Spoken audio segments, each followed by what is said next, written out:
আমাদের যে সোমেশ্বরী নদীটা এটা আগের থেকে এখন যে পরিস্থিতি, এখন যে সুন্দর যে একটা পরিবেশ, আগের চাইতে অনেকটাই ভালো। আগে একটা পরিবেশ ছিল, একটা অনেক মানুষ ছিল, এখন খুব সুন্দর পরিবেশটা, খুব ভালো লাগতেছে। আমরা বিকালবেলা আসি ঘোরার জন্য, বন্ধু বান্ধবকে নিয়ে আমরা এখানে ঘোরার জন্য বিকালবেলা আসি। আর দেখা যাইতেছে পাহাড় থেকে যে পানিগুলা যে বের হচ্ছে এবং খুব সচ্ছল পানি, খুব সুন্দর পানি। আমরা গোসলের জন্য এখানে আমরা বন্ধুবান্ধবকে নিয়ে আসি এবং তাদেরকে নিয়ে এখানে আড্ডা দেই এবং সব দিকটাই মিলায় আলহামদুলিল্লাহ খুব ভালো লাগতেছে এখন বর্তমানে পরিস্থিতি।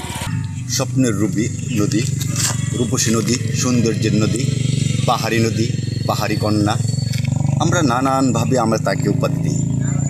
সোমেশ্বরী আমাদের সৃজক পাহাড় থেকে নেমে আসা সেই সোমেশ্বরী, স্বপ্নের সোমেশ্বরী।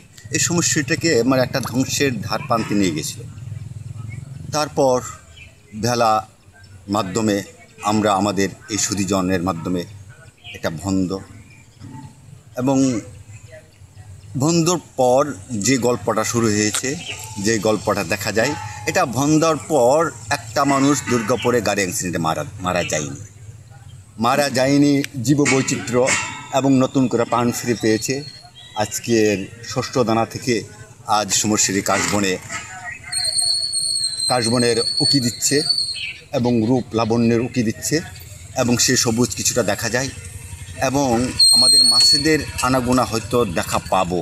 এখনও বোধ আমাদের সেই ডিজেলের গন্ধটা পান থেকে যাই নাই, আমরা মাছগুলো এখনও পাই নাই, সে মহাচলের গন্ধ, সে আমরা লাচু মাছের গন্ধ এখনও পাই নাই। আমরা হয়তো পাবো, এই স্বপ্ন যদি আমরা এই নদীকে রক্ষা করতে পারি।